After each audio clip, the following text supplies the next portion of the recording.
अब रॉड की analogy spring के साथ जो हमने पढ़ रखा है उस पे बेस्ड क्वेश्चन कर लेते हैं। ठीक है, थोड़ा सा रिवाइज कर लेते हैं। क्या पढ़ा था हमने रॉड एनालॉजी टू स्प्रिंग?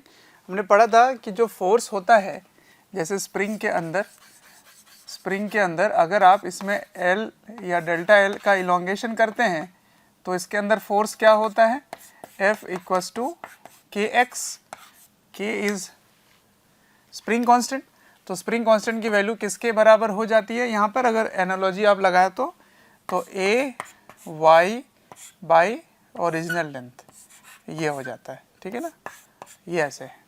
ठीक है, तो ये चीज़ हमने पढ़ रखा है, ऑलरेडी पढ़ रखा है। ये इसको आप मिला सकते हो। कैसे किया मैंने? Young's modulus is f by A by delta L by L. तो ये बार टर्म को यहाँ भेज दो, तो यहाँ से भेजने पे क्या आता है? Y A by L into delta L equals to F, ऐसे। ठीक है, तो ये वाला टर्म क्या है? के, है ना, ये के है। देखो, तो इसी से रिलेटेड एक क्वेश्चन मैंने यहाँ पे लिख रखा है। ये अपना के हो गया, ये हो गया के। तो के को आप क्या बोलोगे? Y A by L. तो क्वेश्चन देखिए यहाँ पर क्या है, इसी पे based. Length of the rod under tension T1 becomes L1। अगर एक रॉड है उस पर आप T1 टेंशन लगाते हैं या फोर्स लगाते हैं तो उसकी लेंथ L1 हो जाती है। And under the tension T2 it becomes L2। मतलब ये फाइनल लेंथ है, तो इलोंगेशन उसमें ऐड की गई है। तो बताओ what is the actual length of the rod in terms of this T1 T2 L1 L2। इनके टर्म्स में आपको आंसर बताना है। ठीक है, तो चलिए इसको सॉल्व करते हैं। इसमें क्या निकालना है? Actual length. तो उसी को मान लेते हैं, let actual length of rod is equals to capital L। ठीक है, अच्छा, तो इलोंगेशन शॉर्ट में लिख देता हूँ, elongation in first case is equals to L1 and elongation in second case is equals to L2। ठीक है, अच्छा, तो अगर आप फोर्स के टर्म्स में बात करेंगे, F that is equals to KL, तो F is equals to K delta L। तो पहले वाले केस में आप क्या लिखेंगे? T1 फोर्स लग रहा है। ठीक है, K को K छोड़ देते हैं और इलोंगेशन कितनी आई पहले वाले केस में? L1 आ गई। तो L1 जो कैपिटल L1 है उसकी वैल्यू क्या लिखोगे? Capital L1 is equals to original length plus elongation. और L1 को क्या लिखेंगे? L1 को लिखेंगे T1 बाई K, ये लिखेंगे। यहाँ से L1 लिख लीजिए, क्या होगा? L1 is equals to T1 by K। ठीक है, ये अच्छा, ठीक है। उसी तरह से सेकंड केस में आप क्या लिखेंगे? सेकंड केस में T2 इधर लिख लेता हूँ मैं, T2 फोर्स को क्या लिखेंगे? K into delta L that is L2। तो यहाँ से L2 क्या लिखेंगे? T2 by K। तो कैपिटल L2 क्या हो गया? Capital L2 is original length into elongation in length, मतलब plus, sorry, original length plus elongation in length that is L plus T2 by K। ठीक है, अब यहाँ से K जो है ना वो दोनों में सेम है। आपको क्या क्या एलिमिनेट करना है? एक तो L आपको फाइंड करना है और K को एलिमिनेट करना है। सही है, तो क्या करो, इधर ले आओ। तो L1 minus L equals to T1 by K, ये हो गए फर्स्ट इक्वेशन। यहाँ से सेकेंड इक्वेशन क्या लिखेंगे? L2 minus L equals to T2 by K, ये हो गई सेकेंड इक्वेशन। ठीक है, अब इन दोनों को डिवाइड कर देते हैं। डिवाइड करने से क्या होगा? K और K एलिमिनेट हो जाएगा, है ना। तो इक्वेशन 1 डिवाइडेड बाई इक्वेशन 2 क्या आया? देखो, ऊपर हो गया L1 माइनस L और नीचे हो गया L2 माइनस L, और ये दोनों K वाले टर्म कैंसिल हो जाएंगे। तो इसको लिखेंगे T1 बाई T2। ठीक है। अब इसको क्रॉस मल्टीप्लाई करके L निकाल लो, तो क्रॉस मल्टीप्लाई करने से देखो क्या आता है, L1T2 L1T2, ठीक है, इसको मल्टीप्लाई हुआ, अब ये इससे ही मल्टीप्लाई होगा माइनस L T2, अब इन दोनों को मल्टीप्लाई करो L2T1 इन दोनों को मल्टीप्लाई करो माइनस L T1, ठीक है, माइनस L T1। अब आपको L निकालना है तो L को एक साइड ले आते हैं, इसको इधर रख लेते हैं, तो इसको एक साइड लाओगे तो क्या होगा L और इधर चला गया, ओके, तो LT1 पॉजिटिव हो गया और यहाँ पे नेगेटिव है माइनस LT2 और ये चला गया उधर, तो उधर जाने से क्या हुआ L2T1 माइनस L1T2, ये इधर जाके माइनस हो गया और ये माइनस वाला आके प्लस हो गया। अब यहाँ से कैपिटल L को कॉमन ले लीजिए, कॉमन लेने से क्या आया T1 minus T2 L2T1 minus L1T2, ठीक है ना। अब L की वैल्यू आप फाइंड कर चुके हो, निकल गया answer L2T1 minus L1T2 divided by T1 minus T2, ठीक है। तो इसको आप एक जनरल रिजल्ट भी बनाकर याद रख सकते हैं कि कभी भी एक T1 फोर्स लगा के अगर L1 फाइनल लेंथ आप बना देते हैं और T2 फोर्स लगा के फाइनल लेंथ L2 बना देते हैं, तो जो ओरिजिनल लेंथ है वो इस तरह से रिलेटेड हो सकता है, ठीक है। इसी क्वेश्चन को आप स्प्रिंग में भी ले जा सकते हैं, मैंने यहाँ पे करके दिखाया, बट इसको स्प्रिंग में भी पूछा जा सकता है, ठीक है, कि एक स्प्रिंग है, उसमें जब फोर्स लगाते हैं F1 तो उसकी इलोंगेशन हो जाती है L1 फाइनल लेंथ, और अगर F2 फोर्स लगाते हैं तो फाइनल लेंथ L2 हो जाता है, तो बताओ नेचुरल लेंथ स्प्रिंग की क्या थी, तो वो भी ऐसे आप कर सकते हो। In that case T1 and T2 force के टर्म्स में रिप्रेजेंट करेंगे आप, ठीक है। तो ये है रॉड एनालॉजी टू स्प्रिंग, मतलब स्प्रिंग के तरह रॉड को आप एनालॉगी लगाओगे, मतलब उसको रिलेट कराओगे, सही है। एक क्वेश्चन और करते हैं इस पर, ऑलराइट। चलिए, अब क्वेश्चन कुछ इस तरह से पूछे गए हैं, जैसे दो रॉड्स हैं, अगर है ना, दो रॉड्स हैं जिसका एक L लेंथ है, इसका 12 लेंथ है, इसके A एरिया, इसके भी A एरिया, इसके 2 यंग्स मॉडुलस, इसके डबल है यंग्स मॉडुलस। आपने अगर यहाँ फोर्स लगाया तो टोटल इलोंगेशन कितनी होगी, ये क्वेश्चन है, ठीक है, टोटल इलोंगेशन कितनी हुई ये आपको फाइंड करना है, ठीक है, दोनों रॉड्स में मिलाकर कितनी हुई इलोंगेशन। तो इसको करने का एक मेथड तो ऐसा सीधा सीधा है कि delta L total is delta L, copper को C ले लेता हूँ और डेल्टा L ब्रास को B ले लेता हूँ, ठीक है। अच्छा, अब डेल्टा L का वैल्यू क्या होता है FL by AY, FL by AY, तो F into L C by A into C, C कितना है 2y, ठीक है, या यंग्स मॉडुलस ऑफ C भी ले सकते थे आप, F L B by A तो वही रहा इंटू यंग्स मॉडुलस, ठीक है, और ये B हो गया, यंग्स मॉडुलस B हो गया, ये यंग्स मॉडुलस C हो गया, तो ये टोटल आ जाता है यहाँ पर, ठीक है, जोड़ के लिख सकते हैं आप। लेकिन इसको आप दूसरे ढंग से भी देख सकते थे, किस तरह से, इसको आप इमेजिन कर सकते हैं ना कि एक स्प्रिंग है ऐसे और ये भी एक स्प्रिंग है ऐसे, तो अगर दो स्प्रिंग्स अलग अलग के वैल्यू के हैं, ये C ले लेते हैं और ये B, तो इसके टोटल इलोंगेशन क्या होगी, टोटल इलोंगेशन होगी F by K equivalent, total की बात कर रहा हूँ, K इक्विवेलेंट। और इक्विवेलेंट K क्या होगा, सीरीज का इक्विवेलेंट K क्या होता था, K series is 1 by K copper plus 1 by K brass, ठीक है, ये होता है। तो K series is KC into KB by KC plus KB, ठीक है। अब K की वैल्यू क्या होती है याद कर लो फिर से, मैंने अभी बताया आपको AY बाई L होता है, क्या होता है AY बाई L, तो इसके जगह आप लिख सकते हैं where K is AY by L, ठीक है। तो यहाँ से डायरेक्ट अगर लिखेंगे डेल्टा L टोटल डायरेक्ट, तो लिख सकते हैं F बाई 1 बाई K, और 1 बाई K क्या है, 1 बाई K है 1 by K copper plus 1/k brass, और इसकी वैल्यू यहाँ से डाल दीजिए, ठीक है ना। तो क्या होगा, F इक्वल्स टू A दोनों का सेम है, Y कॉपर कितना है 2y, तो यहाँ पे 2y हो जाएगा।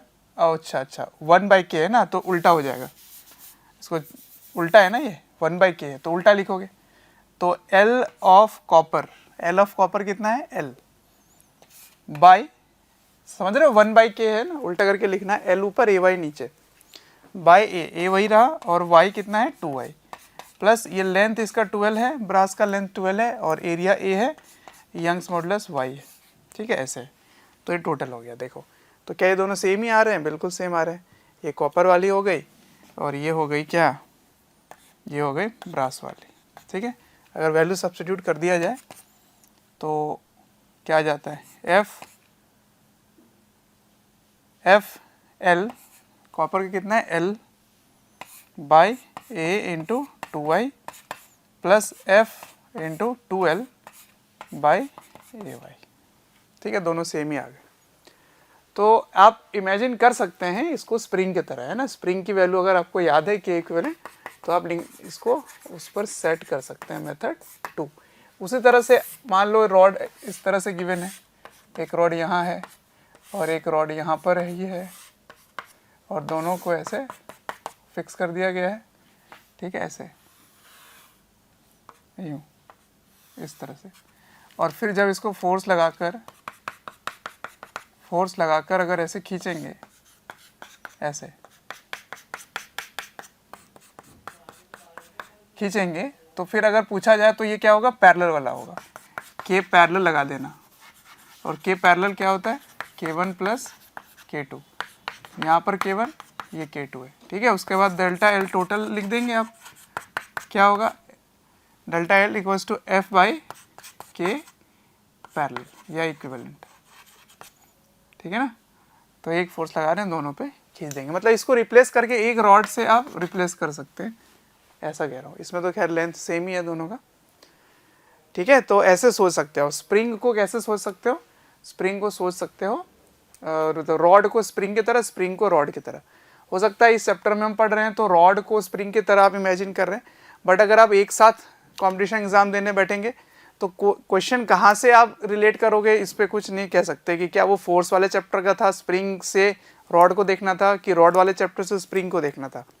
इसीलिए मैं कह रहा हूँ किसी को भी किसी के टर्म्स में रिलेट करके पूछा जा सकता है। जैसे अभी क्वेश्चन मैंने आपसे पूछा था कि rod is elongated under tension T1, the length is L1 and T2 पे L2 है, तो इसको आप अगर स्प्रिंग वाले पॉइंट ऑफ व्यू से देखते हैं तो उसको रॉड से कनेक्ट किया जा सकता है। इसलिए उन्होंने बोला कि फोर्स लगाएंगे तो इलोंगेशन इतनी होगी या लेंथ इतनी होगी। तो ऑल्दो आप दोनों ही कंसेप्ट दोनों में लगा सकते हो, क्योंकि वो एनालॉजी है ना। स्प्रिंग को आप रॉड की तरह रिलेट कर सकते हो या रॉड को स्प्रिंग की तरह रिलेट कर सकते हो, ऑलराइट। बस इसी पॉइंट को कवर करना था यहाँ पे, ठीक है। तो इसको आप कॉपी कर लीजिए, ठीक है ना। ओके बच्चों, तो अब हम करने वाले हैं एनर्जी रिलेटेड जो इलास्टिसिटी में आने वाला है, ठीक है। एनर्जी का भी मैंने आपको डेरिवेशन बता दिया था कि एनर्जी कैसे रिलेट होता है यहाँ पर। तो एक बार फिर से मैं बता देता हूँ कि पोटेंशियल एनर्जी जो स्टोर होता है रॉड पर, तो potential energy stored in the rod in terms of stiffness can be written as like this, where K is YA by L, ठीक है। तो पोटेंशियल एनर्जी जो स्टोर हो रही होती है वहाँ पे मैंने डिराइव करके दिखा दिया था ऑलरेडी आपको, बट मैं समराइज कर रहा हूँ यहाँ पर ताकि क्वेश्चंस आगे जो मैं करवाऊँ उसमें प्रॉब्लम ना हो। तो अगर स्टिफनेस के टर्म्स में आपको लिखना है तो इस तरह से लिखोगे, हाफ K इंटू इलोंगेशन का square, where K is equals to Young's modulus area by original length, ये ओरिजिनल लेंथ है, ठीक है। और potential energy in terms of maximum stretching force अगर हो, फोर्स के टर्म्स में कि कितना फोर्स आप लगा रहे हो उसको खींचने के टर्म्स में अगर बात की जाए तो वो या तो इस तरह से लिखेंगे या ऐसे लिखेंगे, half into F into delta L, ठीक है। ये हाफ क्यों हो रहा है, ऑल्दो फोर्स इंटू डिस्प्लेसमेंट होना चाहिए था, वो इसलिए हो रहा है क्योंकि बिल्कुल स्प्रिंग की बात है वहाँ पे, ये फोर्स जो है वो एक्स पे डिपेंड कर रहा है, यानी इलोंगेशन पे डिपेंड कर रहा है ना। तो वेरिएबल फोर्स होने के कारण integration F dot D x करोगे तो उसका भी यही आने वाला है।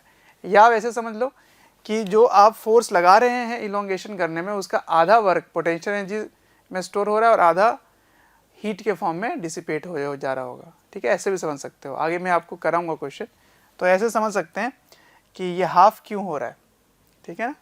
अच्छा, अब इसी चीज़ को मैं समराइज करके मैंने दे दिया कि अगर टोटल एनर्जी की बात होगी तो ये लिखोगे, और total energy per unit volume की बात होगी तो ऐसे लिखोगे। तो ऑल्दो हमारे 5 तरीके हैं लिखने के, पर इसको कॉमनली जो यूज़ होगा वो मैं बता दूंगा आपको क्या यूज़ करना है। अगर फोर्स दिया जाए और इलोंगेशन की बात हो रही होगी तो फिर ये लगाना, टोटल पोटेंशियल एनर्जी स्टोर पता चल जाएगा, और पर यूनिट वॉल्यूम में वॉल्यूम डिवाइड कर देना है, ठीक है। और स्ट्रेस और स्ट्रेन के टर्म्स में अगर बात होगी तो ये भी हमने हुक्स लॉ से डिराइव कर लिया था, क्या आता था, हाफ स्ट्रेस इंटू स्ट्रेन, और टोटल एनर्जी के लिए वॉल्यूम से मल्टीप्लाई करना होगा। और एनर्जी डेंसिटी क्या होता है, half stress into strain, stress into strain, half stress into strain करोगे तो वो एनर्जी डेंसिटी आता है, energy per unit volume. Total energy के लिए वॉल्यूम मल्टीप्लाई करना पड़ता है। अच्छा ठीक है, उसके बाद देखिए अब ये किसके टर्म्स में है, सबके टर्म्स अलग अलग आ रहे हैं, इसमें कोई भी स्ट्रेस की बात नहीं हो रही है, यहाँ पे स्ट्रेस का कोई चर्चा नहीं है, सिर्फ स्ट्रेन की चर्चा हो रही है। तो Y A by L into delta L का होल स्क्वायर लिख सकते हैं, ये यही वाला टर्म है, हाफ के डेल्टा एल का स्क्वायर, ये वाली वैल्यू यहाँ पे रिप्लेस कर दी गई है। उसको वॉल्यूम से डिवाइड करोगे तो ये ऐसा दिखाई देगा। अच्छा नेक्स्ट देखो, ये सिर्फ स्ट्रेस के टर्म्स में है, सिर्फ स्ट्रेस के टर्म्स में, तो 1/2y इंटू स्ट्रेस का स्क्वायर इंटू वॉल्यूम, बस वॉल्यूम यहाँ से हट जाता है तो ऐसा दिखाई देता है, ठीक है। उसी तरह से यहाँ पे देखो केवल स्ट्रेन के टर्म्स में, स्ट्रेन जब होगा तो यंग्स मॉडुलस ऊपर रहेगा, स्ट्रेस जब होगा तो यंग्स मॉडुलस नीचे रहेगा। ये दोनों जानने की क्यों ज़रूरत है, क्योंकि कभी कभी आपको डायमेंशन के लिए पूछा जा सकता है कि बताओ इसकी डायमेंशन क्या निकल के आएगी, या ये किसकी यूनिट बन के आएगी। तो ऐसे केस में अगर आपको फॉर्मूले ऐसे याद हों कि कुछ ऐसा था तो सीधा सीधा बोल दोगे तुरंत ये एनर्जी की है डायमेंशन, और ये energy per unit volume, energy density की डायमेंशन ऐसी है, ठीक है। तो 1/2y इंटू स्ट्रेस का स्क्वायर क्या है, एनर्जी डेंसिटी, और 1/2 इंटू वाई इंटू स्ट्रेन का स्क्वायर क्या है, एनर्जी डेंसिटी, दोनों सेम डायमेंशन के हैं। तो स्ट्रेस के टर्म्स में केवल हो तो ये यूज़ करोगे, स्ट्रेन के टर्म्स में हो केवल तो ये यूज़ करोगे, ठीक है। तो इसको आप नोट डाउन कर लीजिए, एक तरह समराइज करके रख लो, फिर क्वेश्चन में सेट करते हैं, ओके। चलिए एनर्जी रिलेटेड क्वेश्चंस, पहला क्वेश्चन देखते हैं। हो सकता है आपसे कुछ ऐसा क्वेश्चन पूछ दे जैसे आप कभी गुलेल वगैरह देखे हो, या किसी जो रबर बैंड होता है उसमें कोई चीज़ फंसा के ऐसे छोड़ दें तो ऐसे ऊपर उड़ पड़ता है, वैसे कुछ क्वेश्चन है, ठीक है। मान लो ऐसा कुछ एक रबर है ना, रबर, इसकी लेंथ L है, एरिया A है, यंग्स मॉडुलस Y है, ठीक है, ये ओरिजिनल लेंथ L है। अब मान लो इस पर फोर्स लगाकर इसको इलोंगेट किया गया, और यहाँ पर एक ब्लॉक M मास का जिसको फंसा दिया गया, ठीक है, और ये है डेल्टा L इलोंगेट हुआ। तो आपसे दो में से एक क्वेश्चन पूछ सकते हैं, या तो वो ये पूछेंगे कि अगर इसको छोड़ते हैं तो इसकी मैक्सिमम हाइट कितनी जाती है, ये दे देंगे, और आपसे पूछेंगे कि बताओ यंग्स मॉडुलस क्या है इस वायर की या इस रबर बैंड की, या फिर आपको सब कुछ दे देंगे और पूछेंगे कि बताइए मैक्सिमम हाइट कितनी है। दो में से एक क्वेश्चन आ सकता है। तो मैं आपको कंसेप्ट दे देता हूँ, इस पर डेटा मिलेगा तो आप एग्जैक्ट वैल्यू भी बता सकते हैं, ठीक है। देखिए डेटा ये है कि मतलब कंसेप्ट ये है कि अगर इसको आप इलोंगेट करते हैं तो इस पर कुछ वर्क करते हैं, और वो वर्क करने के कारण इसके अंदर पोटेंशियल एनर्जी के फॉर्म में स्टोर हो जाता है, और वही पोटेंशियल एनर्जी जो वायर की है वो इस ब्लॉक को मिलेगी, जो कि वो ग्रेविटेशनल पोटेंशियल एनर्जी में कन्वर्ट हो जाएगा। बस यही कंसेप्ट है, ठीक है। तो आप क्या लिखेंगे, अब सोचो यहाँ पे क्या गिवन है और क्या लगाना है, आपको कौन सा फॉर्मूला लगाना है। मैंने पूरा लिस्ट दे दिया था, उसमें से कौन सा फॉर्मूला लगाओगे आप। देखिए यहाँ पे यंग्स मॉडुलस एरिया और लेंथ पता है, फोर्स की वैल्यू नहीं पता है, कौन सा फोर्स लगा रहा है ये नहीं पता, तो वो वाली वैल्यू हम नहीं लगाएंगे, वो फॉर्मूला नहीं लगाएंगे। क्या लगाएंगे, लगाएंगे हाफ kx² वाला फॉर्मूला, है ना। तो half into Y A by L, ये हो गया अपना k इंटू डेल्टा एल का स्क्वायर, ठीक है। ये सब गिवन है, delta L is given, this is given, everything is given, you have to find this maximum h। तो ये जो पोटेंशियल एनर्जी स्टोर हुआ है स्ट्रिंग के अंदर, that must be equals to mgh, ठीक है। तो यहाँ पे mgh रख दो, h मैक्स, ठीक है, मास गिवन था g पता है, सब कुछ सॉल्व करके h निकाल लो, सिंपल हो गया, है ना। बिल्कुल फॉर्मूला बेस्ड क्वेश्चन आते हैं, लेकिन आपको पता होना चाहिए कौन सा फॉर्मूला लगाएंगे। जैसे नेक्स्ट क्वेश्चन देखते हैं। नेक्स्ट क्वेश्चन में ऐसा कुछ है कि मान लो एक वायर, और ये जो वायर है, इस वायर में जब आप एक वेट लगाते हैं, जब आप वेट लगाते हैं m मास का वेट लगाते हैं, तो इसमें इलोंगेशन हो जाती है x1, ठीक है। इसमें इलोंगेशन कितनी हो जाती है, x1, ठीक है, जब आप m वेट लगाए। जब आप 2m वेट लगाते हैं, जब आप 2m वेट लगाते हैं, 2m, तब इसमें इलोंगेशन होता है ओरिजिनल से इलोंगेशन हो जाता है x2, ठीक है। ये है, तो बताओ कितना वर्क डन हुआ, ये बताना आपको, ठीक है। What is the work done, ये क्वेश्चन है। कैसे करें इसमें, क्वेश्चन क्या है, calculate the work done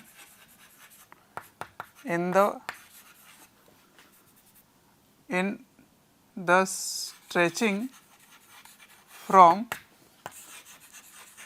x1 to x2, है ना। ये सब स्लोली हो रहा है, क्वेश्चन में गिवन होता है ये स्लोली का मतलब अब आप मैकेनिक्स से समझ चुके होंगे कि यहाँ पे काइनेटिक एनर्जी में कोई भी चेंज नहीं आ रही है ना। ये सेम वायर है, मैंने दो अलग अलग केस बना दिए हैं, कंफ्यूजन नहीं होना है कि मैंने इधर क्या बनाया, सेम वायर है ऐसे। ये केस 2 है, ये केस 1 है, ये केस 2 है, समझ रहे बात। तो जब आप m वेट लगाए थे ना, तो उसमें इलोंगेशन x1 आया था, और जब आप 2m वेट लगाए तो इलोंगेशन x2 आ गई, ओके, x2 इलोंगेशन आ गई, इतनी इलोंगेशन। तो बताओ कितना वर्क हुआ। तो देखो ये कुछ ऐसा है कि स्प्रिंग में अगर x1 खींचा हुआ है और x2 खींचने पर कितना वर्क करना पड़ता है, वही कंसेप्ट इसमें आएगा, और स्लोली कितना वर्क करना पड़ता है, वही कंसेप्ट इसमें आएगा। अब इसमें देखो कौन सा फॉर्मूला लगाएंगे, पहले तो समझ लो कि मैकेनिक्स का कौन सा कंसेप्ट लगने वाला है, इसको समझना पड़ेगा आपको। वर्क डन इन स्लोली, एक्सटर्नल फोर्स का वर्क निकाल रहे हो, स्लोली निकाल रहे हो, तो slowly calculation of work, slowly work done कैसे निकालते हैं, positive change in potential energy से निकालते हैं, ओके। तो एक्सटर्नल वर्क डन या work done by external force in slowly moving the object is nothing but the change in potential energy. अब इसमें कौन सी पोटेंशियल एनर्जी की बात होगी, तो इसमें स्प्रिंग पोटेंशियल एनर्जी की बात होगी, ग्रेविटेशनल की नहीं होगी, क्योंकि ये बहुत ही छोटा चेंज आएगा, ग्रेविटेशनल बिल्कुल ना के बराबर आएगा, ठीक है। तो आप क्या लिखोगे, elastic potential energy 2 minus elastic potential energy 1, ये करने वाले हैं। अब पोटेंशियल एनर्जी का कौन सा फॉर्मूला लगाए, मैंने लिस्ट दे रखा था। क्या इसमें यंग्स मॉडुलस और एरिया गिवन है, नहीं गिवन है। क्या इसमें इलोंगेशन पता है, हाँ पता है। क्या उसमें इलोंगेटिंग फोर्स पता है, हाँ बिल्कुल पता है। इसका जो वेट है ना, वही इसको इलोंगेट करने में हेल्प कर रहा है।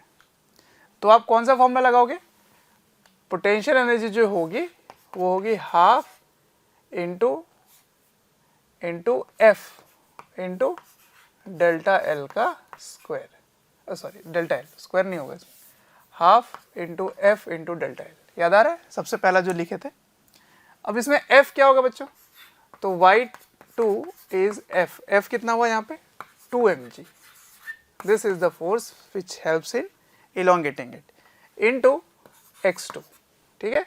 उसी तरह से u1 क्या होगा, हाफ, इस पर डिफॉर्मिंग फोर्स क्या है mg इंटू x1, ठीक है।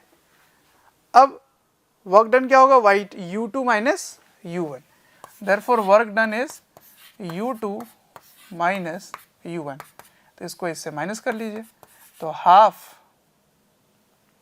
इंटू mg को कॉमन ले लेते हैं, तो 2 ओके, कॉमन तो नहीं होगा, हाँ हो जाएगा, चलो mg आपने हाफ कॉमन लिया और mg कॉमन लिया, तो यहाँ पे आएगा 2 इंटू x2 माइनस x1, ठीक है, बिल्कुल सही है। mg को ले जाओ अंदर, तो 2 mg into x2, 2 mg into x2 minus mg into x1, मैंने mg को कॉमन ले लिया, ठीक है। तो this is the work done. हो सकता है इसमें वैल्यूज दे दें, वो कुछ mm का, सेंटीमीटर का और मास का दे दें, इतना kg है तो kg को आपको वेट में कन्वर्ट करना होगा, न्यूटन में कन्वर्ट करना होगा, दैट इज 9.8 या 10 से मल्टीप्लाई करके एज पर क्वेश्चन। तो वर्क डन कैसे निकलेगा, इस तरह से निकलेगा। समझ में आ रहा है? तो ऐसे करते हैं इस टाइप के क्वेश्चंस को। कभी कभी आपसे मैं एक्स्ट्रा बस जानकारी देकर इस टॉपिक को एंड कर देता हूँ, फिर नेक्स्ट पढ़ेंगे। कभी कभी आपसे ऐसे ही पूछ सकते हैं, मैं बस थ्योरी देकर छोड़ देता हूँ आपको, कि ये जो वायर है इसको इलोंगेट करने के टाइम कितनी हीट रिलीज हुई, हीट। तो हीट कैसे निकालते हैं, हीट कैसे निकालेंगे? तो हीट होगा कि इसकी ग्रेविटेशनल पोटेंशियल एनर्जी में भी तो चेंज आया ना, ये अच्छी वैल्यू होगी। तो ग्रेविटेशनल पोटेंशियल एनर्जी और जो वर्क डन आपने किया यहाँ पे, उसका जो डिफरेंस होगा वो हीट होगा, ठीक है। तो वो आप लिख सकते हैं जैसे mgh, h क्या होगा यहाँ पर, इसके बिल्कुल सेंटर ऑफ मास जितना चेंज होगा, ठीक है ना। तो mg डेल्टा h लिख लो, minus half into F into L, ये होगा heat. All, right potential energy में जो चेंज देख रहे हो ग्रेविटेशनल का, और जो स्प्रिंग पोटेंशियल एनर्जी या जो इलास्टिक पोटेंशियल एनर्जी स्टोर हुआ, उसका जो डिफरेंस होगा उतना ही हीट आएगा, ठीक है। ये हो गया कंसेप्चुअल, इसका वैल्यू आप, इसके ऐसे क्वेश्चन अगर आते हैं हीट के लिए तो आप तैयार रहना कंसेप्चुअली। मैंने बस आपको कंसेप्ट दे दिया यहाँ पर, ऑलराइट। तो हीट को ऐसे डील करेंगे। चलिए इसको कॉपी कर लीजिए बिल्कुल फटाफट, एनर्जी रिलेटेड इतने ही है, ठीक है। Okay, so the next topic is Poisson's ratio. ये क्या होता है पहले इसको समझते हैं एक एग्जाम्पल से, फिर इसकी डेफिनेशन बताऊंगा कि क्या होता है। देखिए, अगर कोई भी एक वायर है या एक रॉड है तो वो सिलेंड्रिकल शेप की होगी, ऐसी होगी, ठीक है ना, ऐसे। अब अगर आप इसको, मतलब एक ऐसी बॉडी है जिसकी डायमीटर लेंथ से बहुत छोटी नहीं है, मतलब अच्छा है, एक अप्रिशिएबल वैल्यू है, तो इसकी ये जो लेंथ है L और ये जो डायमीटर है D, इन दोनों में जब आप फोर्स लगा के खींचते हैं, जब आप इसको ऐसे खींच रहे होते हैं, ओके, ऐसे ऐसे खींच रहे होते हैं, तो क्या चेंज आएगा वो समझो। चेंज क्या आएगा वो समझते हैं। तो इसका चेंज कुछ इस तरह से आएगा, ये इलोंगेट हो जाएगी, है ना, लेकिन elongation at the cost of diameter होगा, ठीक है। इसकी डायमीटर छोटी हो जाएगी क्योंकि मटेरियल नहीं तो आ नहीं रही है कहीं से, तो इसकी डायमीटर में भी चेंज आ जाएगी। अगर लेंथ वाइज चेंज आया तो इसके डायमीटर में भी चेंज आ जाएगा, ठीक है। तो जब ये लंबा होता है ना तो ये सिकुड़ भी जाता है, इसकी ऐसे लैटरली चेंज आती है। अगर लॉन्गिट्यूडनल वाइज चेंज आ रही है तो लैटरल में भी चेंज आएगा। इन्हीं दोनों के रेशियो को क्या बोलते हैं, पॉइजन्स रेशियो। तो how will you define it? इसको मैं पॉइजन्स को ऐसे सिग्मा पी कर देता हूँ, पॉइजन्स रेशियो। तो इसकी डेफिनेशन कुछ इस तरह से होती है, Poisson's ratio is defined as lateral strain by longitudinal strain.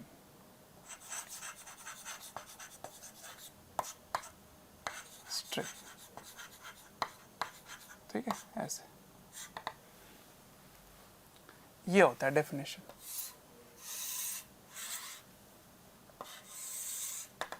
What is lateral strain? Lateral strain जो आप देख पा रहे हैं वो, ये ओरिजिनल मैंने डायमीटर कितना लिया था d, ठीक है, और चेंज जो आ गई इसमें डायमीटर में वो ले लेते हैं डेल्टा d। तो लेटरल स्ट्रेन क्या होगा? लेटरल स्ट्रेन इज लैटरली कितनी चेंज आई है, तो लैटरली जो चेंज आई है वो आई है डेल्टा d मान लेते हैं। ओरिजिनल डायमीटर है d, ठीक है। अच्छा, लॉन्गिट्यूडिनल लॉन्गिट्यूडिनल स्ट्रेन, ये हमने पढ़ रखा है ऑलरेडी, लेंथ वाइज जो चेंज आएगी, लेंथ वाइज, तो change in length is L and original length is capital L, ठीक है, ये हो गया। तो लैटरल स्ट्रेन और ये है लॉन्गिट्यूडिनल स्ट्रेन, इन दोनों का रेशियो, तो sigma P, sigma P is delta D by D upon delta L by L, ठीक है, ये होता है।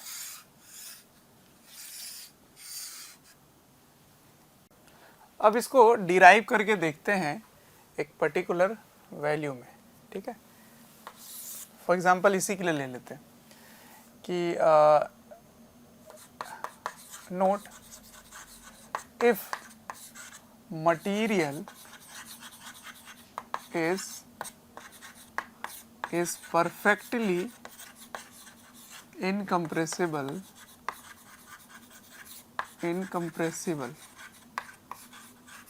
अगर ऐसा है, इसका मतलब change in volume is zero, इसका ये मतलब है। अब इसमें वॉल्यूम की वैल्यू क्या होगी, वॉल्यूम देखिए पाई आर स्क्वायर है, तो आर कितना होगा, डी होगा, तो pi D square by 4 into L, ये वॉल्यूम होगी, ठीक है। अब इसमें चेंज इन वॉल्यूम मुझे निकालना है, तो चेंज की बात डिफरेंशिएशन के साथ भी किया जा सकता है, ठीक है। तो आइए इसको एल के टर्म्स में डिफरेंशिएट कर लेते हैं, तो D V by D L, अब क्या है कि प्रोडक्ट रूल लगेगा, क्योंकि ये डी भी चेंज हो रहा है, ये एल भी चेंज हो रहा है, तो प्रोडक्ट रूल लगेगा। तो पहले एक को डिफरेंशिएट करते हैं, इसको डिफरेंशिएट करते हैं, इसको कांस्टेंट मान लेते हैं, तो पाई बाय 4 तो ऐसा ही रहेगा, और इसकी डिफरेंशिएशन हो गई 2d, बट आप किसके रिस्पेक्ट में कर रहे हो, एल के रिस्पेक्ट में, तो 2d आएगा और delta D by delta L भी आएगा, है ना। समझ आ रहे हो क्या कर रहा हूँ मैं, क्योंकि आप डी के रिस्पेक्ट में थोड़ी डिफरेंशिएट कर रहे हो, एल के रिस्पेक्ट में कर रहे हो, तो एक चेन रूल भी लगेगा, तो डेल्टा डी बाई एल, और ये वाला एल कांस्टेंट आपने मान के सॉल्व किया, पहले इसको किया बाद में इसको करते हैं, तो एल को ऐसे ही छोड़ देते हैं। अब प्लस लगाएंगे और इसकी डिफरेंशिएशन एल के रिस्पेक्ट में करेंगे, तो वो 1 हो जाएगा, तो ये वाला टर्म एज इट इज रह जाएगा, पाई डी स्क्वायर बाई 4 इंटू 1, ऐसे होता है, ठीक है। अब सुनो, जो भी डी डी डी है उसको डेल्टा डेल्टा कर देंगे, क्योंकि यहाँ पे डेल्टा है, देखो ये डेल्टा है, ये भी डेल्टा है, बाद में चेंज में को थोड़ा सा ब्रॉड बना देंगे।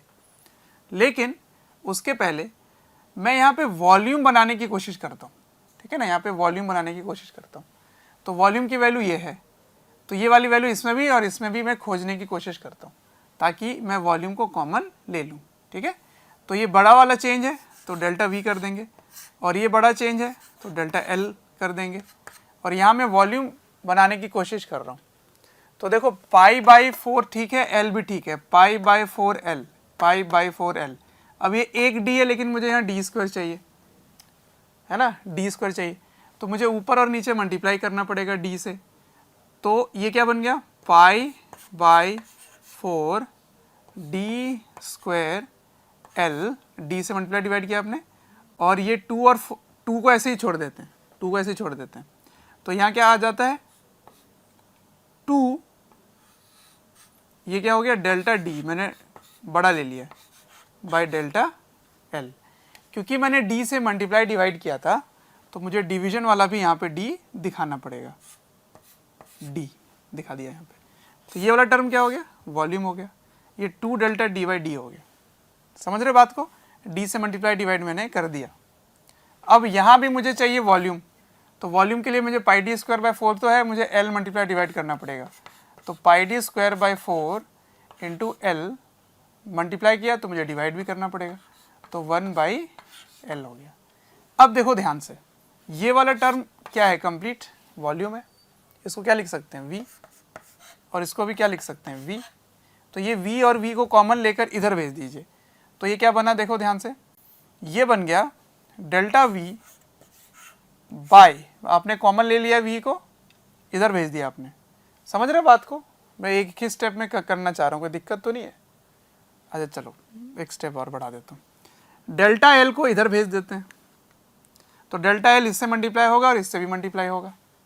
चलो ठीक है, अभी नहीं करते हैं इसको। और यहाँ पे v कंप्लीट हो गया, इसको कॉमन ले लेते हैं।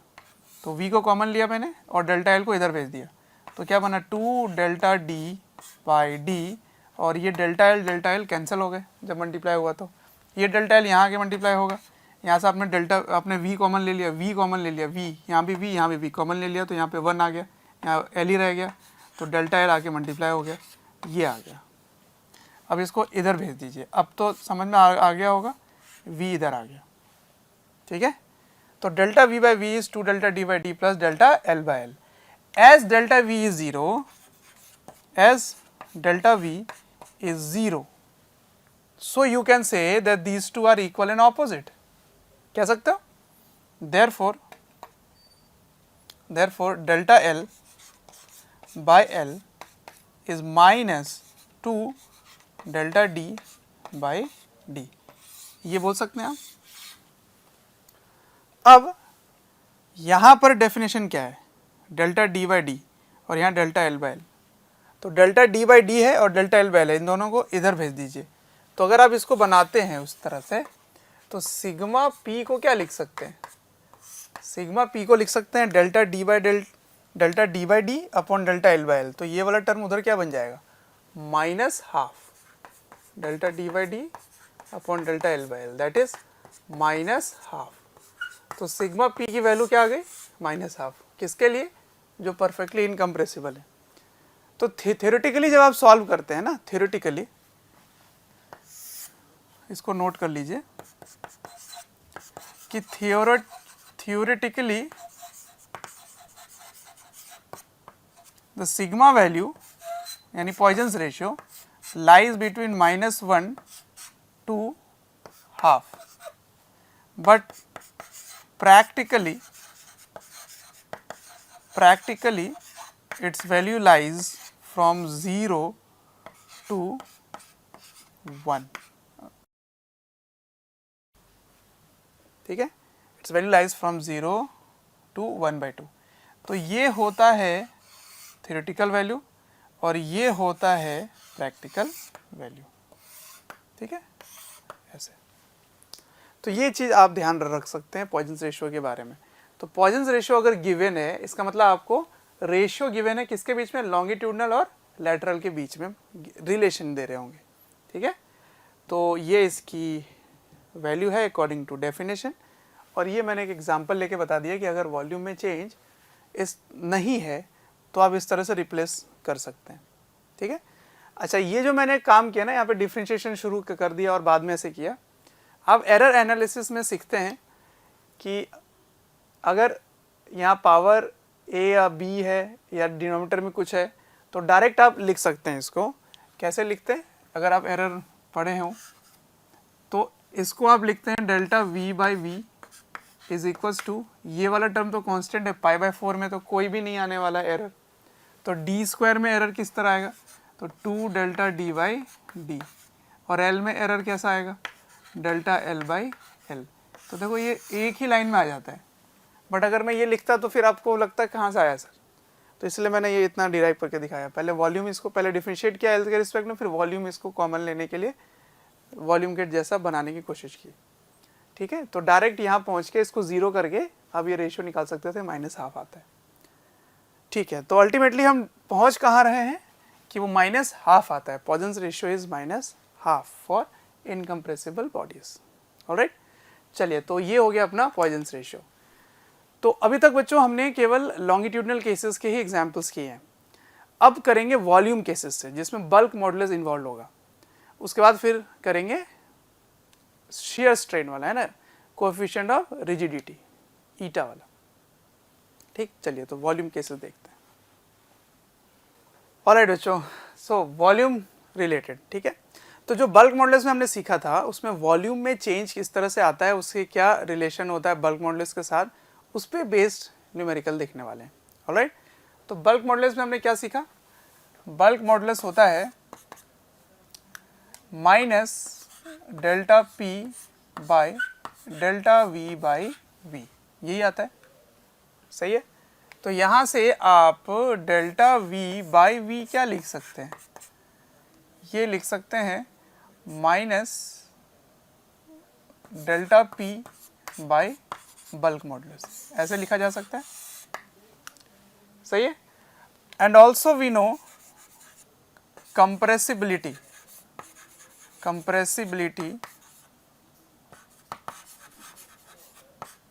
कंप्रेसिबिलिटी की वैल्यू क्या होती है, इसको आप C लिख सकते हैं या K में भी मिल सकता है, वो होता है 1/b। तो यहाँ पे क्या लिख सकते हैं आप, C लिख सकते हैं ना, क्योंकि 1/b is C, compressibility is C, ठीक है। कंप्रेसिबिलिटी ये होता है। अब समझते हैं, देखिए यंग्स मॉडुलस जो है वो केवल सॉलिड्स के लिए डिफाइन होता है, बट बल्क मॉडुलस जो है वो तीनों ही स्टेट ऑफ मैटर के लिए डिफाइन होता है। तो अगर मैं लिक्विड की बात करूं तो लिक्विड में अगर बल्क मॉडुलस रिलेटेड आप देख रहे हो तो मतलब वॉल्यूम में अगर आप चेंज लाएंगे लिक्विड में तो उसके डेंसिटी में भी चेंज आ जाएगी, ठीक है। अगर आप वॉल्यूम में चेंज लाएंगे तो डेंसिटी में भी चेंज आ जाएगी। तो let us find the density change in liquid, ठीक है।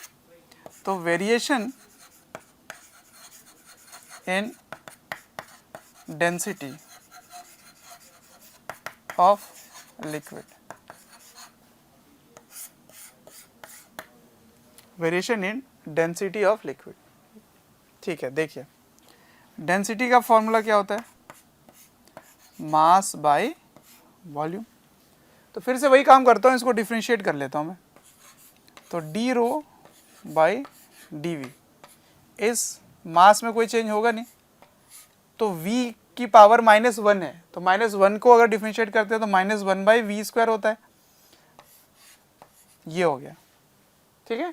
अब m/v को क्या लिख सकते हैं यहाँ से, d डेंसिटी, m/v, एक v को आप बाहर कर लो, तो एक v को जब बाहर करोगे तो क्या आएगा, देखो यहीं पर ही लिख लेते हैं। तो d rho by D V equals to minus m/v into 1/v। अब m/v क्या हो गया, डेंसिटी, सही है।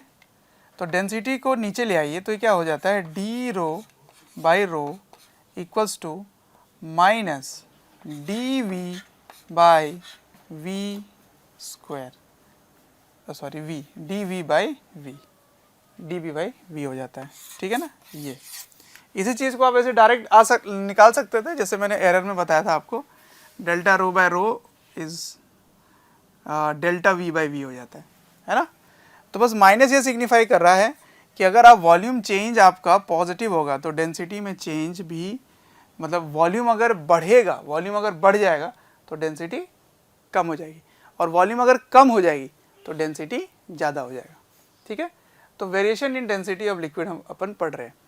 तो चलिए देखते हैं, यहाँ से डी रो क्या होगा बच्चों, चेंज इन डेंसिटी इज क्या होगा, डी रो क्या होगा, ये चला गया इधर और इसकी value delta V by V into rho है, तो minus delta V by V minus delta V by V into rho. अब डेल्टा वी बाई वी या delta rho is minus delta V by V into rho. Delta V by V क्या है देखना, delta V by V from this is minus bulk modulus minus delta P by bulk modulus. तो एक minus यहाँ भी है, एक minus यहाँ भी है, तो दोनों प्लस हो गए। तो इसको यहाँ से रिप्लेस करोगे तो क्या आएगा, delta P by B into rho. तो कितने का चेंज आया, इतने का चेंज आ गया। फ्रैक्शनल चेंज क्या आएगा, फ्रैक्शनल चेंज क्या लिखोगे, delta rho by row that is delta P by bulk modulus. Fractional change, percentage change क्या होगा, इंटू 100, है ना। अच्छा, what is the new density, है ना, न्यू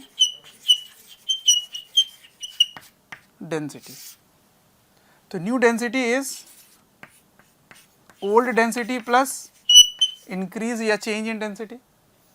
तो यहाँ पर भी डेल्टा रो की वैल्यू ये हो गई, इसमें आप जोड़ दो, तो इसको अगर आप कॉमन ले लेंगे तो क्या आएगा 1 plus delta P by bulk modulus, ये आएगा। और 1 बाय बल्क मॉडुलस को क्या लिख सकते हैं, कंप्रेसिबिलिटी। तो कंप्रेसिबिलिटी के टर्म्स में भी इसको लिखा जा सकता है, ठीक है। तो ये हो गई डेंसिटी की बात। इसी तरह से आप स्फीयर के रेडियस में चेंज बता सकते हैं। जैसे एक सॉलिड है, उसको आप लिक्विड के अंदर या किसी के अंदर डाल के कंप्रेस कर रहे हैं, तो उसकी रेडियस में चेंज क्या आएगी, ये भी आप निकाल सकते हैं, ठीक है। तो फिलहाल इसको आप लिखो, फिर हम उसमें करेंगे कि रेडियस में चेंज क्या आने वाला है, ओके। तो आइए रेडियस में चेंज कितना आता है वो भी देख लेते हैं। तो radius, fractional change in radius, fractional change in radius of sphere.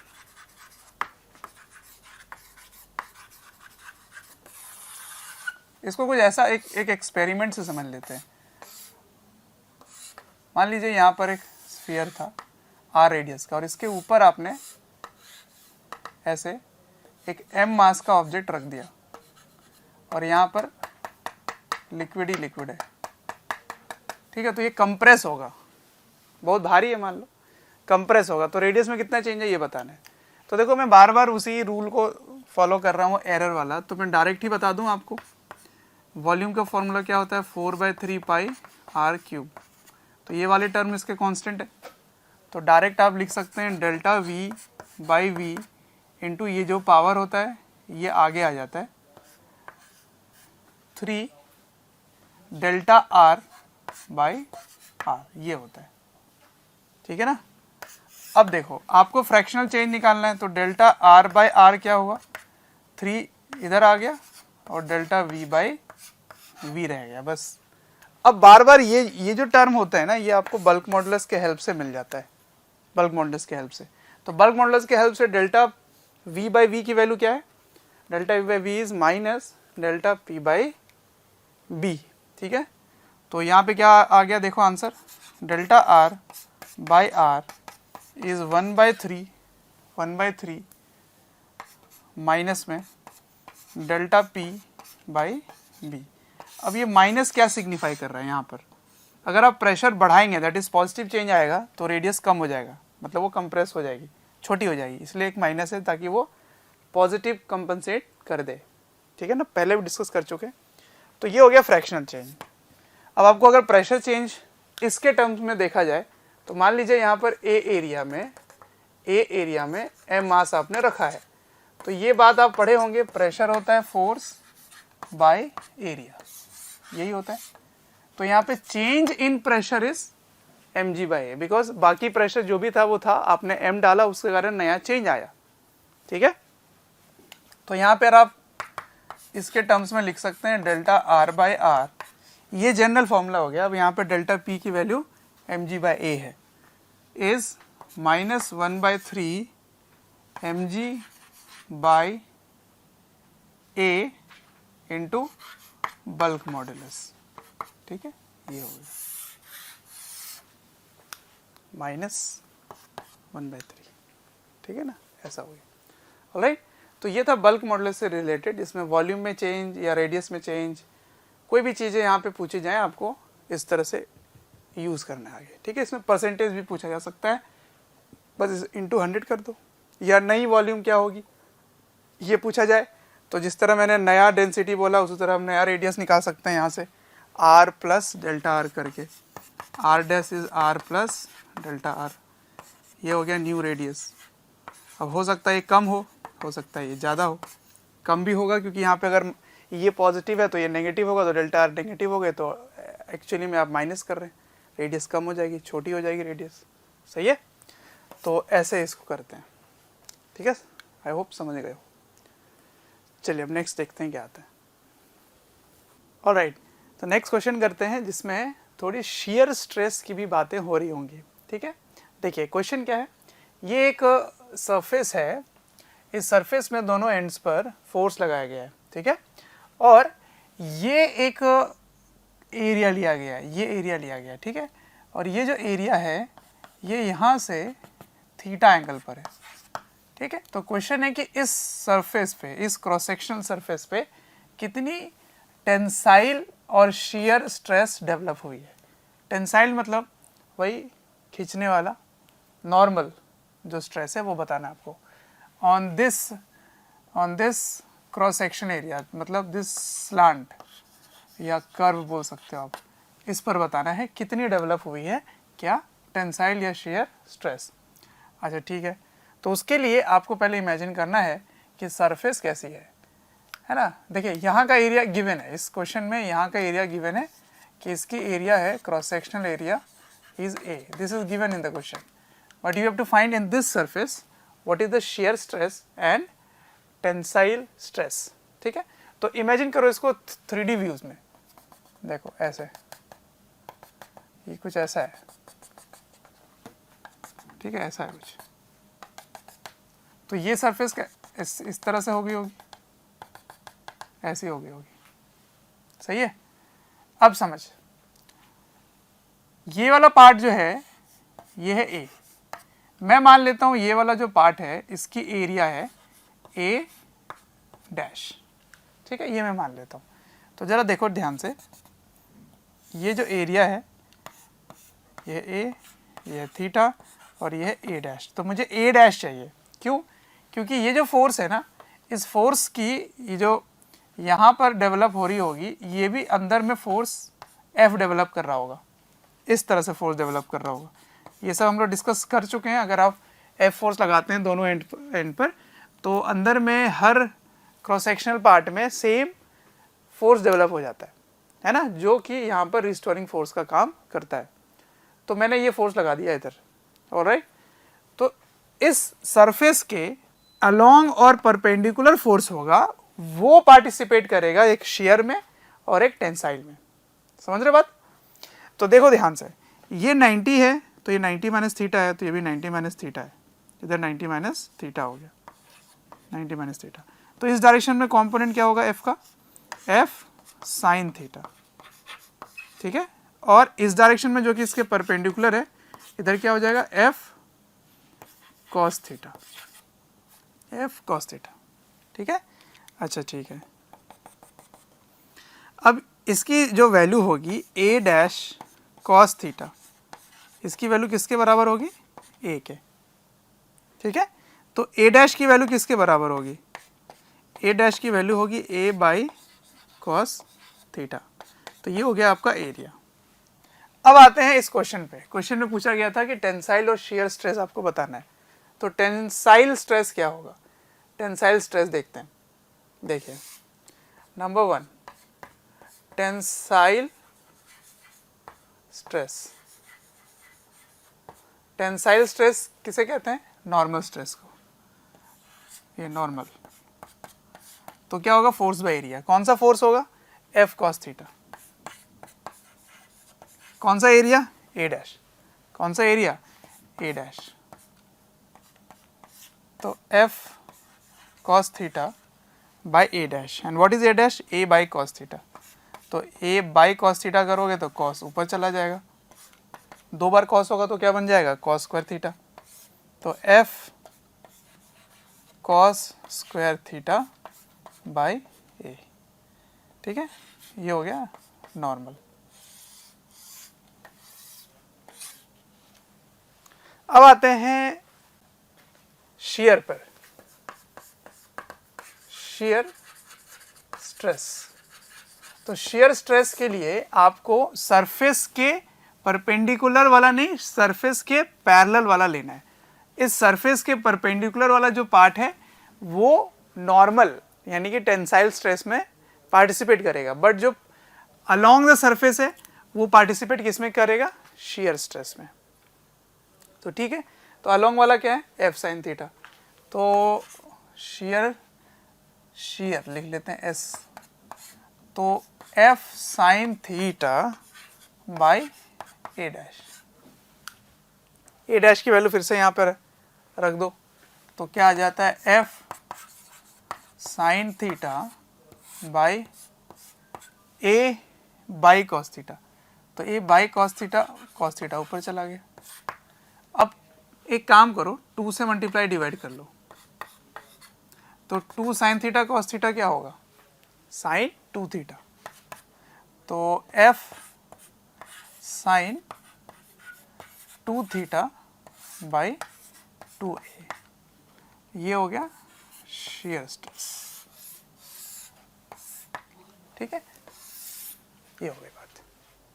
अब मैं नेक्स्ट क्वेश्चन पूछ देता हूं आपसे, ये पहला क्वेश्चन ले लेते हैं, चलो this is the first question. Second question में पूछ देता हूं कि बताओ at what value of theta, at what value of theta the shear and normal stress are maximum respectively. अलग अलग आंसर होगा इसमें, ठीक है, एक में दोनों नहीं आएंगे आंसर। तो कितने एंगल पर ये सरफेस चूज किया जाए ताकि shear स्ट्रेस जो है वो मैक्सिमम हो जाए, और कितने एंगल पे वो सरफेस को चूज किया जाए ताकि टेंसाइल स्ट्रेस जो है वो मैक्सिमम हो जाए। दो क्वेश्चन इस पर है। तो देखिए नॉर्मल और shear यहाँ पर दोनों ही मैंने निकाल रखा, एक ये रहा और एक ये रहा। तो for normal to be maximum, इसको अगर मैक्सिमम होना है तो ये वाली वैल्यू मैक्सिमम होनी चाहिए। वो कब होगा, इसकी मैक्सिमम वैल्यू 1 होगी जब थीटा 0 होगी। तो for this to be maximum theta has to be 0 degree.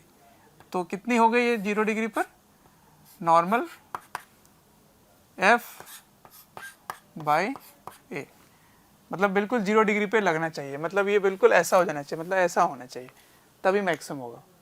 Alright, और shear के लिए क्या करना होगा, देख लो, for shear to be maximum, for shear to be maximum, ये मैक्सिमम होने के लिए ये मैक्सिमम होना चाहिए, और ये मैक्सिमम कितना और कब होगा, साइन 2 थीटा की मैक्सिमम वैल्यू होगी 1, इसका मतलब 2 थीटा की वैल्यू होगी 90 डिग्री, इसका मतलब थीटा की मैक्स एंगल कितना हो जाता है 45 डिग्री। तो जब एंगल 45 डिग्री होगा ना, उस समय shear स्ट्रेस की वैल्यू मैक्सिमम हो जाएगी ऐसे केस में, ठीक है। और जब थीटा 0 डिग्री होगा तब नॉर्मल स्ट्रेस मैक्सिमम हो जाएगी। तो shear स्ट्रेस है कितना बच्चों, shear स्ट्रेस ये हो गया 1, तो F बाई 2a हो जाएगा, F बाई 2a, ये मैक्सिमम है, ये मैक्सिमम है और ये भी मैक्सिमम है, ठीक है ना, समझ रहे हो बात। तो shear से रिलेटेड भी मैंने आपको क्वेश्चन करा दिए हैं, ठीक है। वॉल्यूम से रिलेटेड भी हमने देख लिए हैं। वॉल्यूम रिलेटेड देखो, मैं डायरेक्ट फॉर्मूला बेस्ड नहीं करा रहा है, जिसमें ईटा जो होता है वो F by A by tan theta आता है, या टेन थीटा के टर्म्स में x या y कुछ भी, मतलब कोई एक वैल्यू देकर बाकी वैल्यूज कैलकुलेट करा सकते हो। तो फॉर्मूला बेस्ड आप कर सकते हो, कोई बड़ी बात नहीं है। ऑलराइट, तो मैं कुछ अलग ढंग के क्वेश्चन दोनों में ही कराए, बल्क मॉडुलस में भी और कोएफिशिएंट ऑफ ये जो ईटा वाला पार्ट है ना, rigidity, coefficient of rigidity, elasticity वाला जो पार्ट है, रिजिडिटी वाला पार्ट है, उस पे भी। तो टेंसाइल और वॉल्यूम दोनों से रिलेटेड आपको ये वाला पार्ट बिल्कुल आना चाहिए कि सरफेस के अलोंग, और एरिया भी सरफेस के अलोंग लेंगे, ठीक है ना, वो वाला सरफेस लेंगे, मतलब ये वाला एरिया मैंने लिया।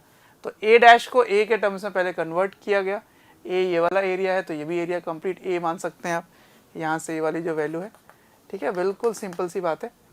तो ए डैश यानी कि स्लांट, यानी कि परपेंडिकुलर वाली जो पार्ट है, हाइपोटेन्यूज वाली पार्ट है, सॉरी हाइपोटेन्यूज वाला पार्ट है, उसको उसके टर्म्स में कन्वर्ट कर दिया गया और फिर नॉर्मल और shear निकाल दिया गया, ठीक है। उसके बाद बस मैथमेटिक्स है कि इसकी वैल्यू मैक्सिमम कितने एंगल पे होगी। ऑलराइट, समझ गए यहाँ तक, ठीक है, इसको कॉपी कर लीजिए। तो बच्चों अब हम पहुँच गए हैं चैप्टर के उस पॉइंट पर जहाँ पे relation between Young's modulus, bulk modulus and modulus of rigidity के बीच में एक रिलेशन एस्टैब्लिश करना है। ऑल्दो ये थ्योरेटिकल है, इसको आपको याद करके रख लेना है, क्योंकि ये सिर्फ रिलेशन या तो डायरेक्ट पूछ देंगे क्या रिलेशन होता है, या दो वैल्यूज देकर तीसरा पूछ देते हैं आपसे, यहाँ पे ज़्यादा कोई बुद्धि नहीं लगाना है। तो ये इसका रिलेशन होता है, मैंने सीधा सीधा लिख दिया relation, Young's modulus is equals to 9 times modulus of rigidity into bulk modulus by eta, यानी कि modulus of rigidity plus 3 beta, ये रिलेशन होता है। ठीक है, अब ये कैसे आया, इसके प्रूफ को वैसे डिटेल में नहीं जानना, लेकिन फिर भी मैं आपको थोड़ा सा प्रूफ का आइडिया दे देता हूँ। ठीक है, तो इस रिलेशन को आपको टू द पॉइंट किसी भी तरह से लिखकर इसको रट जाना है आपको। ठीक है, कैसे आता मैं बता देता हूँ थोड़ा बहुत। देखिए, सबसे पहले आप इमेजिन कीजिए कि इसको एक्स डायरेक्शन में हमने खींचा है ना, F4 से इधर, तो क्या है कि ये क्यूब है ना, दिस इज क्यूब। तो अगर आप ऐसे खींचोगे तो इसके तीनों ही डायरेक्शन में चेंजेस आएंगे। आप खुद से इमेजिन कर पा रहे होंगे, जैसे आप खींचोगे तो इसकी लंबाई इधर तो बढ़ेगी, लेकिन उसकी चौड़ाई जो है वो कम हो जाएगी। तो पॉइजन्स रेशियो का यहाँ पे जरूरत पड़ेगा, है ना। तो चलिए यूज़ करते हैं। पॉइजन्स रेशियो के बारे में हमने क्या पढ़ा था?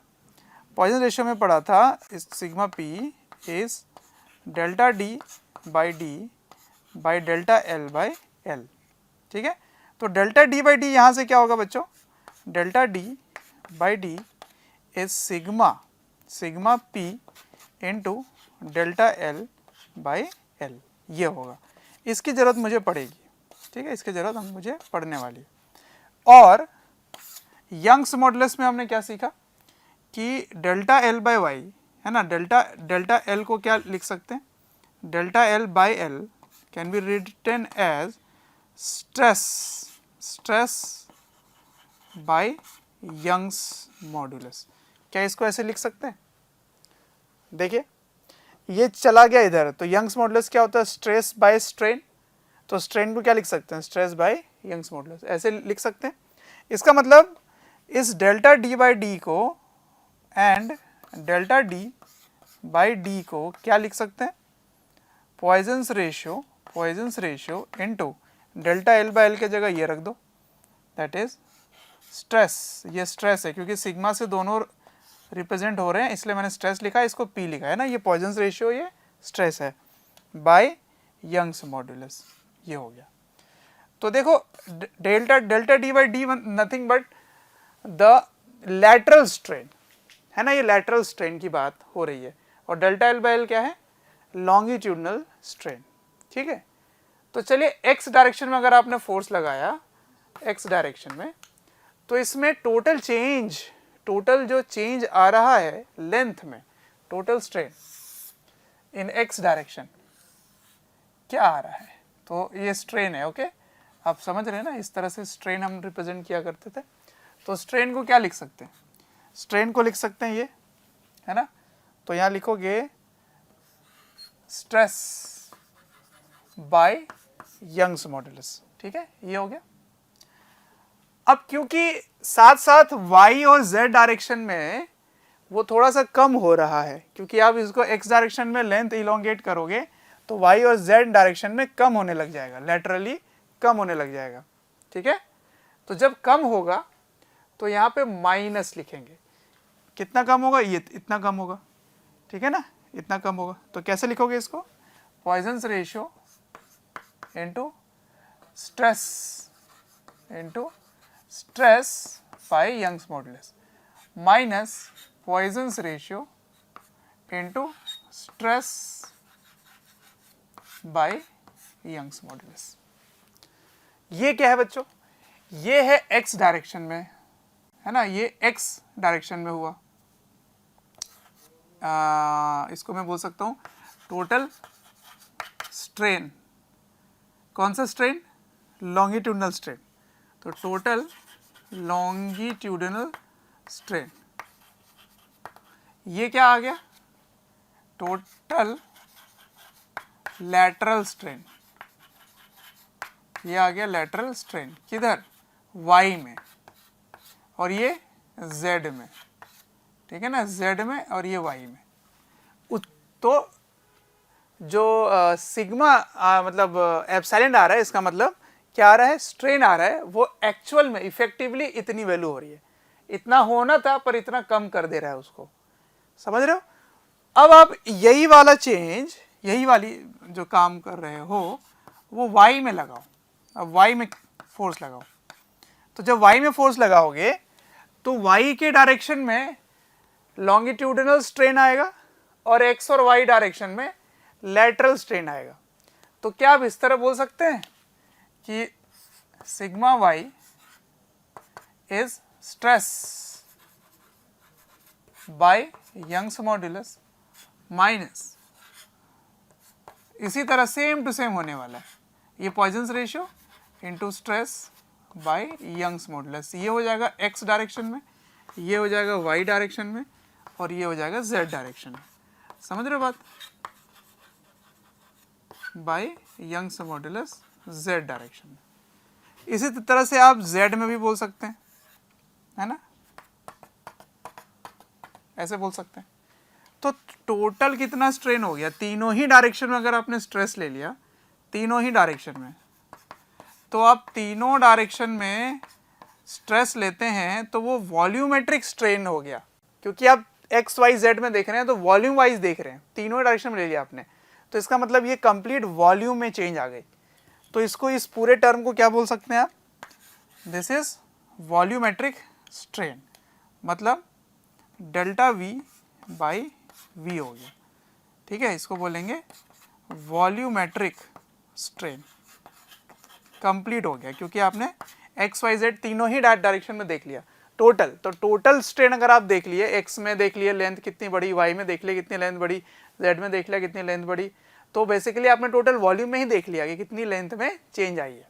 ऑलराइट, अच्छा, तो इसको जब आप इधर जोड़ रहे हो तो इधर भी जोड़ना होगा, तो ये 3 बार जुड़ गया सेम टू सेम 3 टाइम्स, और ये दोनों देखो यहाँ पे सेम टू सेम है तो 2 2 2, तो टोटल 6 हो गए, है ना। तो sigma that is stress by Young's modulus minus 6 times Poisson's ratio into stress by Young's modulus, ठीक है। अब यहां से अगर आपने कॉमन ले लिया, किसको कॉमन ले लिया मैंने, 3 स्ट्रेस बाय वाई, यानी कि यंग्स मॉडुलस को मैंने कॉमन ले लिया, तो यहाँ क्या आएगा 1 माइनस 2 पॉइजन्स रेशियो, ये आ जाएगा। और इधर क्या बच्चों, इधर है वॉल्यूमेट्रिक स्ट्रेन। तो अगर वॉल्यूमेट्रिक स्ट्रेन से आपने स्ट्रेस को डिवाइड किया, वॉल्यूमेट्रिक स्ट्रेन हो गया ये, तो एक तरह का इसको क्या लिखा जा सकता है, इसको लिखा जा सकता है वॉल्यूमेट्रिक स्ट्रेन। अब स्ट्रेस से डिवाइड कर दो, तो स्ट्रेस बाय स्ट्रेन होता था बल्क मॉड्यूलस, और तो स्ट्रेन बाय स्ट्रेस क्या होगा, 1 बाय बल्क मॉड्यूलस। समझ रहे हो, volumetric strain by stress is 1 by bulk modulus. तो इस चीज को क्या लिख सकते हैं, इसको अपने बल्क, इसको इससे डिवाइड किया, ठीक है। तो जब आप डिवाइड करोगे तो ये क्या होगा, वॉल्यूमेट्रिक स्ट्रेन बाय स्ट्रेस, ये स्ट्रेस है, is 3 by Young's modulus 1 minus 2 Poisson's ratio, ठीक है जी। अब इसको क्या लिख, मैंने बोला 1 बाय बल्क मॉडुलस, तो 1 बाय बल्क मॉडुलस को इसको लिख सकते हैं 1 बाय बल्क मॉडुलस। अब इसको इधर भेज दीजिए, इसको इधर भेज दीजिए, तो क्या आएगा देखो ध्यान से, यंग्स मॉडुलस इधर आ गया एंड 3 टाइम्स बल्क मॉडुलस इधर आ गया, 1 माइनस 2 सिग्मा पी। ये हो गया अपना फर्स्ट इक्वेशन, ठीक है, ये अपना फर्स्ट इक्वेशन हो गया, जहाँ पे मैं यंग्स मॉडुलस को बल्क मॉडुलस से रिलेट कर रहा हूँ, जिसमें एक्स्ट्रा क्या आ रहा है, अपना पॉइजन्स रेशियो एक्स्ट्रा आ रहा है, ठीक है।